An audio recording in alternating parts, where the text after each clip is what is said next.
Good afternoon, everyone. Oops. Let's get situated. Okay, I don't have anything to start with, so Matt? Well, I don't really have anything that I think that I can ask that you'll have an answer to, but why don't I try anyway? What's your understanding of the situation in Russia right now and with Wagner, Prigozhin, with the Russian generals? So we've obviously seen the various reports coming out and the statements from the Kremlin. We don't have any independent assessment to offer on the status of Yevgeny Prigozhin or any of the Russian generals. We continue to monitor the situation very closely. Secretary spoke at this at length yesterday, and I don't have anything further to add to what he said. Yeah, well, Alex, we'll come to you early because I know you want. I know you have a pressing engagement. I appreciate that. Try to accommodate you. We'll talk about that later as well. Okay. If you don't mind. Satellite pictures indicate that Wagner mercenaries found a new home in Belarus.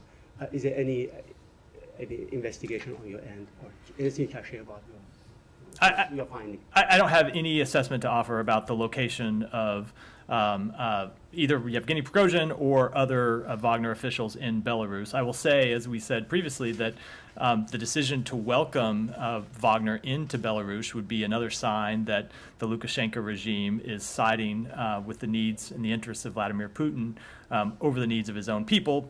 The presence of Wagner has never been a stabilizing operation anywhere that they've gone.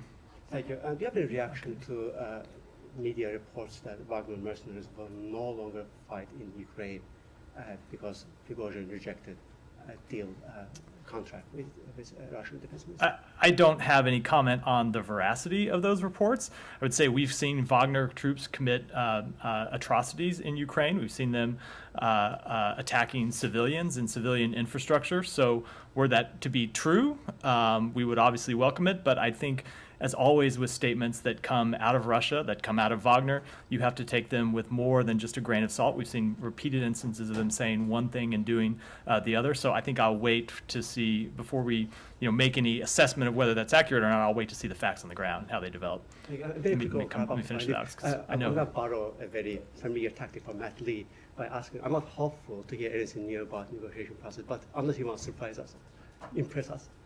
About what? About the end of the negotiation process as in Armenia. So I would say the secretary himself is going to speak to this in just a little over an hour. We believe that the talks have been constructive. The secretary is meeting this afternoon again, both individually with the foreign ministers from both Armenia and Azerbaijan, and then we'll hold a meeting with the two of them together. And then he'll speak, as I said, publicly at 2:30 or so to talk about how the talks have gone, and I would encourage you to head over there and watch his remarks. Any future plans to invite them back in Horizon sometimes? I wouldn't want to comment on potential meetings before the one that's taking place now has even concluded. So, yeah, go ahead. Just back to Russia, would you agree with the comments of the EU foreign policy, Josep Borrell, this morning that said, basically, the exact quote was, a weaker Putin is a greater danger to the West and to everyone else? So I would just say that instability in a major country like Russia, a major military power like Russia, is always something that would be concerning, is always something that is concerning, and something that we pay attention to. It's something we were watching closely over the weekend, and something that we will continue to monitor very closely. I would add, as an addendum to that, of course, whatever the situation, we will always take whatever actions are necessary to defend the interests of the United States. So does that mean you agree with the premise that there is instability in this major country called Russia? I'm not going to comment on Borrell's comments. I'll just say that I thought you were asking me if I agreed with his comments. No. You said instability is a major. Instability in a major country like Russia is always concerning. So are you saying that there is instability in Russia? I would say the events over the weekend were certainly not a mark. Not a mark of stability. In terms of what happens going forward, I think it all remains very much to be seen. Danny, go ahead. Thank you. The Wagner Group is doing independent activities in many countries around the world. The Russia government's direct control over the Wagner Group is in full swing. Do you think Putin and Wagner Group's new missions is possible? I think there are a number of things that are possible. I think the ultimate disposition of Wagner Group forces, whether it be in Africa, whether it be in Ukraine, and the leadership of those forces is something that we have not seen the final chapter written yet. Obviously, there continue to be a number of reports out of Russia. We don't know the veracity of all of those reports. I would just say, reiterate what we have said before about Wagner Group, and that wherever it operates, it leaves instability, it leaves death and destruction in its path. It exploits local communities, it extracts wealth from communities, and so we will continue to both, number one, encourage countries not to invite Wagner Group forces into their countries, and number two, we'll take actions to hold them accountable. But I do think it's too early to say what exactly is going to happen to Wagner Group forces anywhere. The second question, the members of the U.S. House of Representatives have sent a letter to the Secretary Blinken demanding that the U.S. and China science and technology agreement to scrapped. How he respond on this? I am not aware of that letter. I would want to review it in detail before commenting on it. Let me say on Russia before. I'll come to everyone, but yeah, go ahead. Russia, or at least Belarus, you outlined, thank you, Matt, some of the diplomatic engagement that took part between the U.S. and Russia over the course of the weekend. Can you say whether there's been any engagement with the Belarusian government throughout all of these events? I will say that we, while we do maintain contact with Belarusian authorities, both in Minsk and in Washington, I don't have any updates to share on diplomatic conversations at this time. Can you say generally whether there were contacts this weekend throughout the course of the events? I just don't have updates about any conversations to share with the Belarusian regime. I mean, the governments of both Russia and Belarus have claimed that Russian tactical nuclear weapons have made their way to the territory of Belarus. Has the U.S. at least verified any of those claims? I don't have an assessment to make on that from this podium. Do you know if there's an effort underway to verify any of those claims? I'll just say I don't have an assessment to make about the transfer of nuclear weapons. We've said before, and I'd reiterate today, of course, we would see that as an unnecessary and inappropriate step by Lukashenko. But whether or not it has been completed as he has claimed, I don't have any independent assessment to offer. Wouldn't that appear to be a priority, given also the potential of transferring, Wagner troops who took part in an armed rebellion in Russia? I would say that, as always, you should not interpret my refusal to comment on any matter as a lack of activity by others in the United States government. Stay on Russia. Yeah, go ahead. Following up on the discussion, you guys have obviously expressed concern about the potential movement of tactical nuclear weapons into Belarus, but given that Wagner is now going to have a presence there, do you have increased concerns about that possibility? You mean because Wagner has? Yeah, because they could have a presence there. Is that? I don't necessarily see a connection between the two. Okay. They're both on their own are concerning activities. And then just heading into the NATO summit in Vilnius, can you just give us kind of a read on how you guys are thinking about what's happened over the course of the last 5 days and heading into that summit? Does it impact, conversations regarding support for Ukraine and what that support will look like in any way? I would say two things. Number one, I'm sure the events of the past few days will, of course, be a topic of conversation. How could they not be? Which is not to say it's a specific agenda item or you should expect any specific actions on that. But we consulted with a number of our allies, including NATO countries, over the weekend about the events in Russia. But I will say it does not really change our support for Ukraine. One of the things the president made clear over the weekend, one of the things you heard Secretary Blinken say when he spoke on Sunday, was that as we were consulting with our allies and partners on Saturday, and it continued on Sunday and through the course of this week, one of the messages we were reiterating and that we were hearing reiterated back to us is the steadfast support that we maintain for Ukraine. So as the Secretary has said publicly, we do expect at the NATO summit to see a significant package of support, both political and practical, for Ukraine. I'm not going to get ahead of what is announced at that summit. Those are leader-level conversations that are still taking place, and of course will have to take place at the summit. But I think one of the messages you will see is unity from NATO, as you've seen since the outset of this conflict 16 months ago. And just one last question on Vilnius. Do you expect that NATO is going to coalesce behind the next Secretary General before or at the summit? I don't have any updates on timing for that question. It is that is a matter that has been an ongoing subject of discussion among the allies. It, of course, requires a unanimous vote, and we continue to talk through that with our allies about what that will look like. Russia? Yes, sir. Yeah.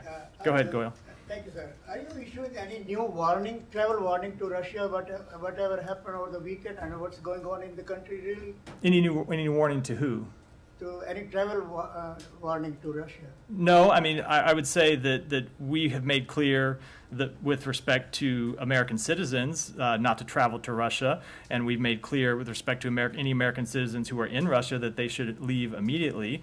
But I don't have any other specific warnings to comment on. Question on China? Yeah. Just a quick one. Do you think China is spying on the United States? Because there are now new reports that as far as balloon is concerned, that China have been stealing the U.S. secrets and all that. So I don't have any comment on that specific report. I will say more broadly that one of the topics of conversation when the Secretary was in Beijing, the topics of conversation with his Chinese counterparts, the PRC officials continue to object quite strongly to the export controls that we have imposed to prevent the transfer of sensitive U.S. technology to China. And the Secretary made very clear, and he's spoken to this publicly, that we will continue to ensure that sensitive U.S. technology that could be used against us is something that we will restrict. We have taken steps to ensure that in the past. We will continue to take steps in the future. I'm sure that the PRC officials will continue to object to it, but as the Secretary made quite clear, we're not going to allow you to take U.S. technology and use it against us, and if you were in our shoes, you would do the same thing. Several people have been arrested as far as giving secret to China here in the U.S., including many Chinese or people who are connected, espionage or giving the technology to China. Any comments on those people that have been arrested here in the U.S.? No, I am going to follow my general dictate about not commenting on law enforcement matters. Thanks, sir. Follow up on that. Yeah, go ahead.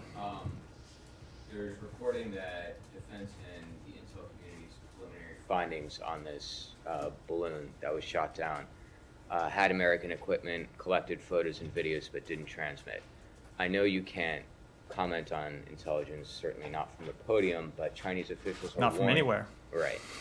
But Chinese officials are warning that the report shouldn't be made public or it would harm the bilateral relationship. So what's state position on making this report public? I would say it's a matter for the FBI. It's not for the State Department. We've moved. Yeah, we'll do Russia and then go to the other topics. Go ahead. Former NATO chief Rasmussen recently said that a group of NATO countries may be willing to put their troops on the ground in Ukraine should member states during the summit at Vilnius not decide to provide any tangible security guarantees to Ukraine. Will the US support this move by their partners at NATO? I will say two things. Number one, I think you will see tangible NATO support for Ukraine as a result of the summit. And that support will include U.S. support. We just yesterday announced, or I guess it was 2 days ago now, announced an additional $500 million of security assistance, including security assistance tailored to the counteroffensive that is ongoing. And then the second thing I would reiterate is that the president has been very clear that U.S. troops will not be on the ground in NATO, or in Ukraine. Excuse me. One more question. Yeah. On Ukraine, a couple of weeks ago, the Ukrainian National Council on Television and Radio Broadcasting revoked licenses of 7 opposition TV channels in the country. Are you aware of this? Do you have any comments? I've seen the reports. I'm not familiar with the underlying details and don't have any comment on them. Russia, we've done Russia and China in those. I've done Russia, but it's totally unrelated to Ukraine, so pick it up at the end. Okay. Said, Said, I'll come to you next. Go ahead. You've had your hand before. Armenia, Azerbaijan. Yeah. Residents of Nagorno-Karabakh say that they don't have food, electricity, or gas, and Armenia is asking for security and supply guarantees. Does the U.S. support that request? I'm not going to comment on that specific request. I'm going to say that there are a number of issues that have been up for discussion at the talks that are ongoing. The Secretary will speak to those this afternoon, and I don't want to say anything else to get ahead of that. All right, Said. Don't give me that smile like I was never going to come to you. What was that? I know. That was Will come back. I'm not going anywhere. So. Okay. Yeah, that I'm also aware of. Okay. Great. All right. Very quickly on the appointment of Dan Shapiro that the Secretary just tweeted about and so on. Now he says he will be operating out of the NEA office in this building and here? In NEA, yes. Okay, so just clarify for us. He's a special representative of the president, or? He's a special advisor inside NEA to work on regional integration issues. So he will work to strengthen and deepen the Abraham Accords as well as other normalization initiatives. Okay, all right, so. In NEA, he's a senior advisor inside NEA. Okay, all right, a couple of other questions on the Palestinian and Israeli issue. Before you move on from that, so why not make him a special envoy? Why not, put him up in front of the Senate for confirmation? We think he can do all of the work he needs to do as a senior advisor. Yeah, is it not the case that you believe that the Senate confirmed position would have a stronger, more impact? No, I think that you see a number of people inside this building, from the Secretary to Assistant Secretary Leaf, who work on all these issues. My point was there are a number of Senate-confirmed officials already working on this. The Secretary just had a trip to Saudi Arabia where we talked about normalization, raised it with Saudi officials, and we don't think that we think he can perform all the duties he needs to perform to advance the agenda as a senior advisor. And you would also prefer not to have a spectacle in front of the Foreign Relations Committee with him testifying at a confirmation hearing? I just don't think it's necessary. Well, it might not be necessary. What I mean the Senate confirmed pieces. I don't think is necessary. Okay, just to continue. Yeah, with Saeed's indulgence, you jumped the line. Thank you. Is his appointment recognition at all that things are not moving forward on regional integration, and what do you see as the reason for that? No, not at all. It's a recognition that adding another senior advisor to the department to work on this portfolio particularly would be a value add. The Secretary has been involved in this personally. He obviously attended the first Negev Forum meeting. We were just in Saudi Arabia several weeks ago, and then he had a follow-up conversation with Prime Minister Netanyahu about further integration. It is a priority. We recognize the difficult issues that are in play in making this happen with a number of countries. But if we were giving up on this, if it wasn't a priority for us, if it wasn't something that we thought was possible, we wouldn't be adding new staff to work on it. I have some more questions on Israel, but I'll let. All right, who else wanted a question? Just kidding, Said. Go ahead.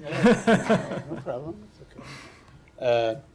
By the way, on normalization, our colleague Andrea did an interview with the Saudi ambassador, Princess bint Bandar, Rima bint Bandar, and she told her that they're not going to normalize unless there is a Palestinian-Israeli peace of some sort. but that's a side. I think you saw the Secretary spoke to this more broadly yesterday. Right, okay.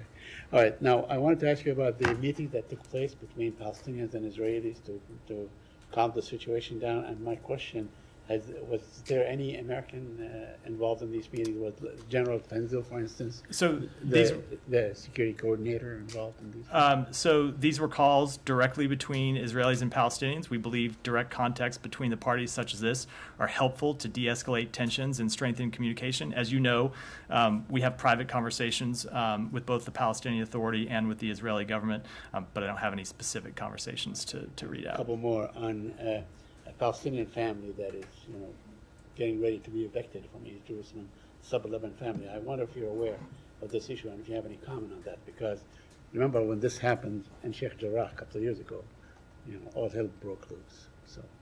Let me just say that we have been clear that it is critical for Israel and the Palestinian Authority to refrain from unilateral steps that exacerbate tensions and undercut efforts to advance a negotiated two-state solution, and that certainly includes the demolitions and evictions of families from homes in East Jerusalem in which they've lived for generations. So you urge the Israelis not to evict the Sub-11 family on July 13? I will just say that we have certainly urged them not to take those types of steps. And lastly, the Israeli Prime Minister said that judicial overhaul is moving ahead without override clause. Would that be satisfactory to this administration that has taken a very strong stand against the judicial law? So I don't want to speak to that specific proposal. I will just say the president has been very clear on this, that both the U.S. and Israeli democracy are built on strong institutions, checks and balances, and an independent judiciary. He has said consistently, both privately and publicly, that fundamental reforms like this require a broad basis of support to be durable and sustained. And he has been clear that he hopes Prime Minister Netanyahu will work to find a genuine compromise. Yeah, go ahead. Yeah, I'll come to you next, Michelle. Thank you. An Israeli drone last week killed 3 militant gunmen in the West Bank. Surveillance drones are commonplace, but the strike by an Elbit Hermes drone was the first by the Israeli military since 2006, according to the IDF. Is that something that gives the U.S. particular worry about escalation? And have you communicated any concerns on the use of UAVs to Israel? I don't have any diplomatic conversations to read out. I will say that in general, we have urged parties not to take steps that would escalate the situation, but Israel does have the right to defend itself. Do you consider the use of drones escalating? I don't have any comment on the specific use of drones. Go ahead, Michelle. Yeah, do you have any updates on the attack on U.S. consulate in Jeddah yesterday? Who was behind it and what's behind it? We put out a statement yesterday. I can share for those in the room. There was a shooting incident yesterday outside our consulate in Jeddah. There were 2 fatalities, including a member of the consulate's local guard force, as well as the assailant, who was killed by Saudi security forces. We remain in contact with the Saudi authorities as they investigate it. In the aftermath of the event, the consulate was locked down, and we have the accountability of all official U.S. citizen and locally employed staff has been achieved. We, of course, offer our sincere condolences to the family and loved ones of the deceased local guard member. And I will say, with respect to the incident, motives or anything else, it's a matter that continues to be under investigation.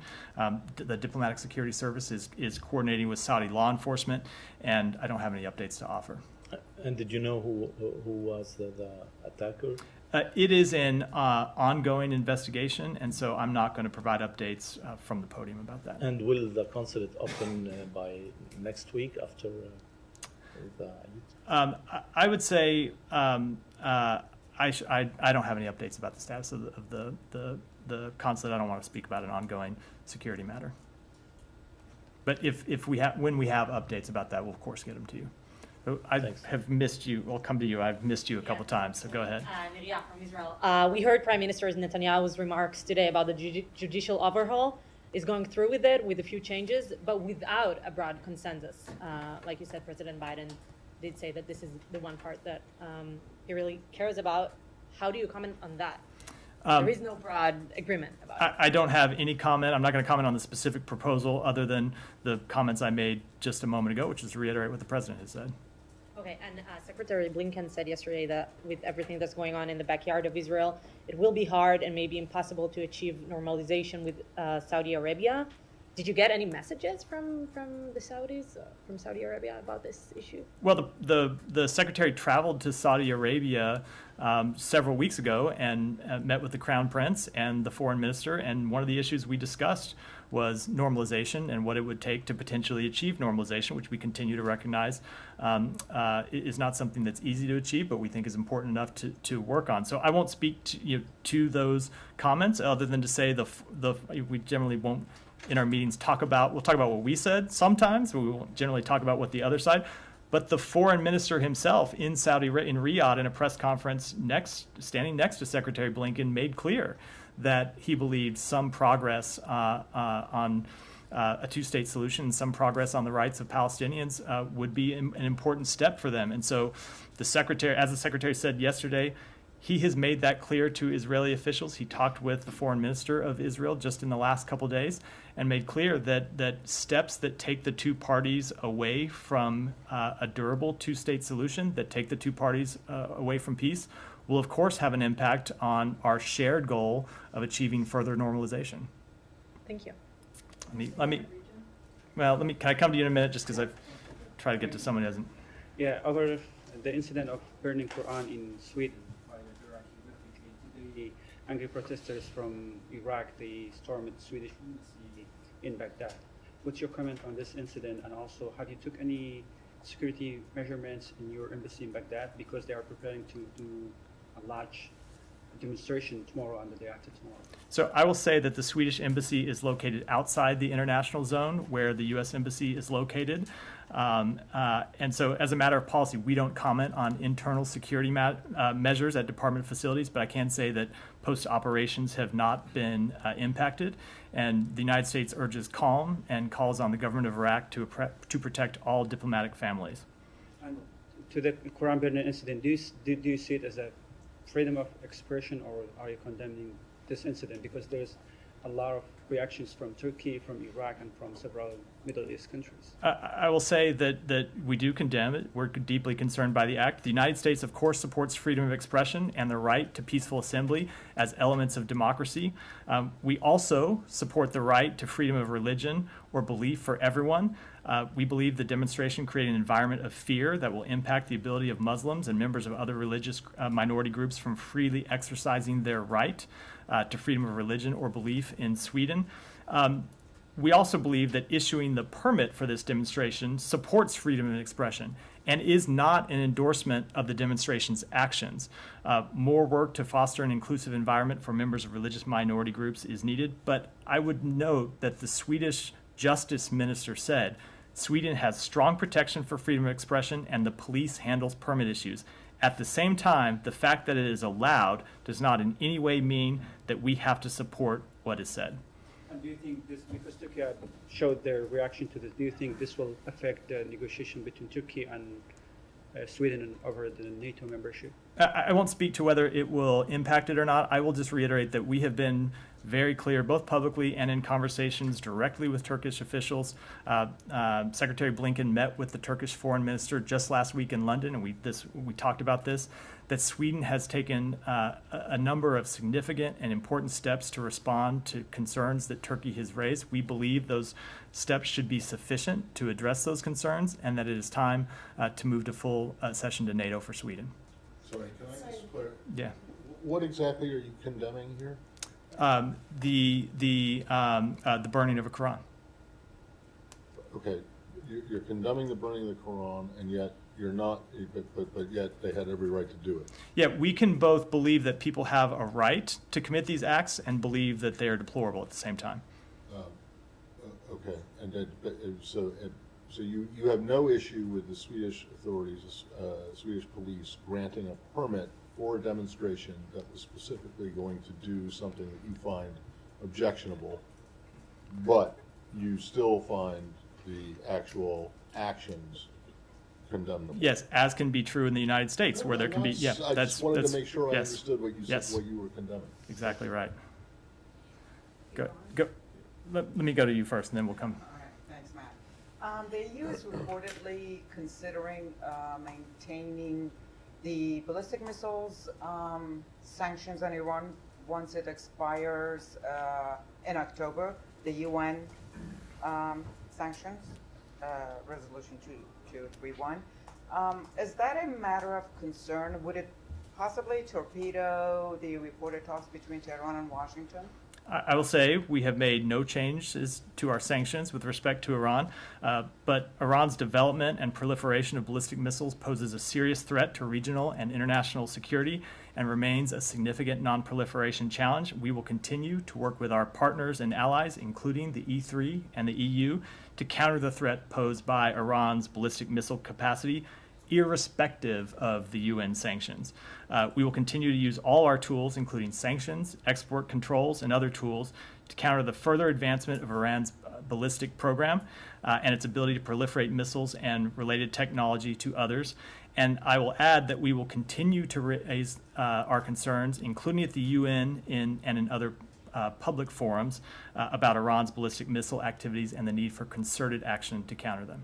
So it sounds like the U.S. approves if the U.S. decides to go ahead with this decision to maintain this set of sanctions by the bloc itself.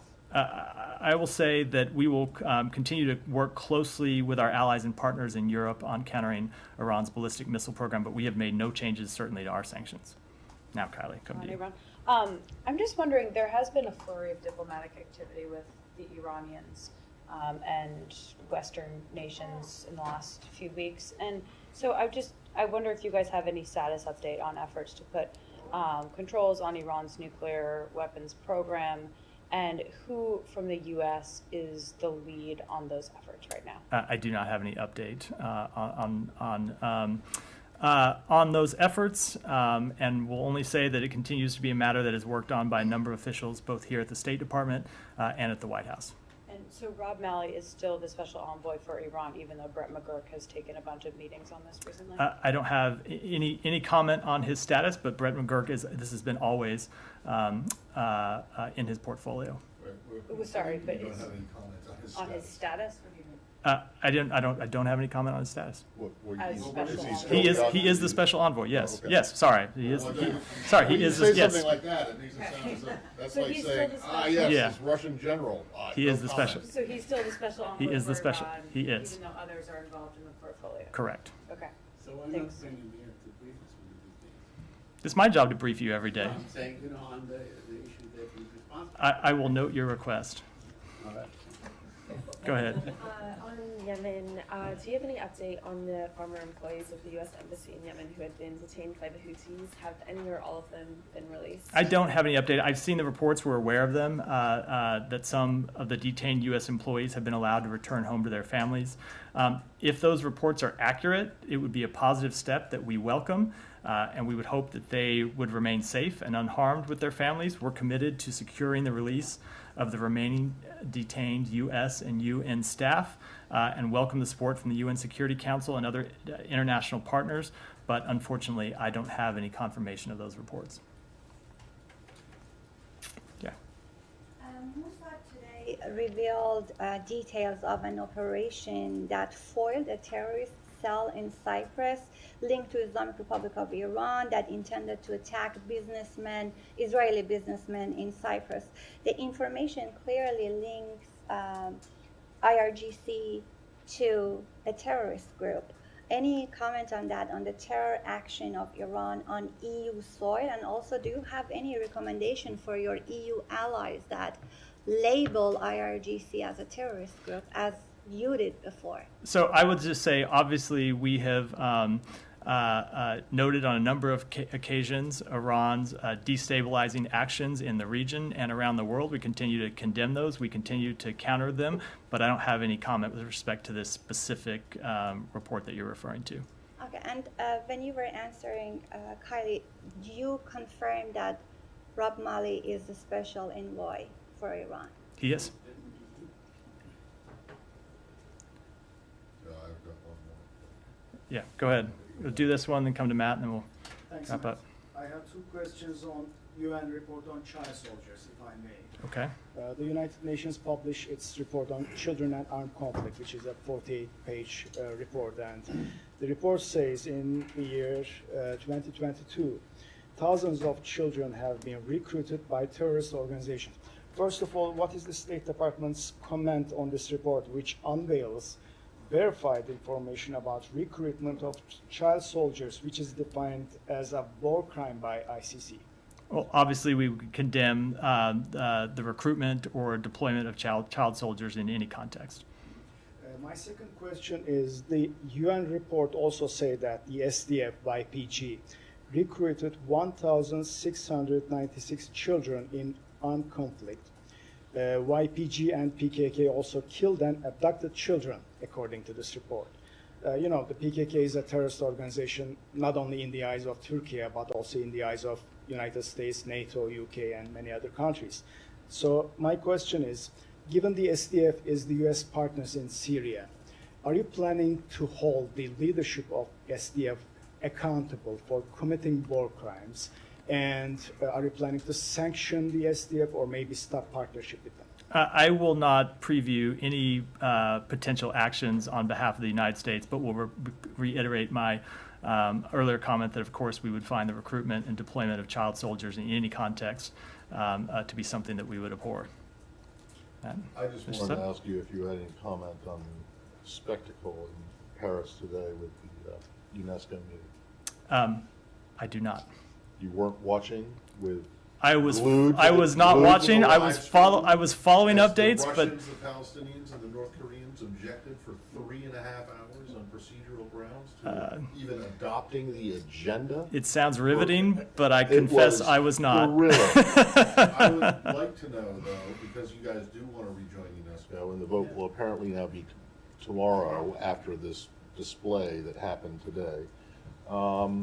You know, if you think that this kind of thing, 3.5 hours arguing over, you know, literally the agenda, if you find that productive, and is that the kind of organization that you really think it's the, you know, in the U.S. interest to rejoin? I would say that certainly that does not sound productive, but one of the hallmarks of a number of government institutions is free and open debate where everyone can come and government and nonprofit multilateral organizations is free and open debate, including the right of all members to make parliamentary objections at times. With that, thanks everyone. Thank you.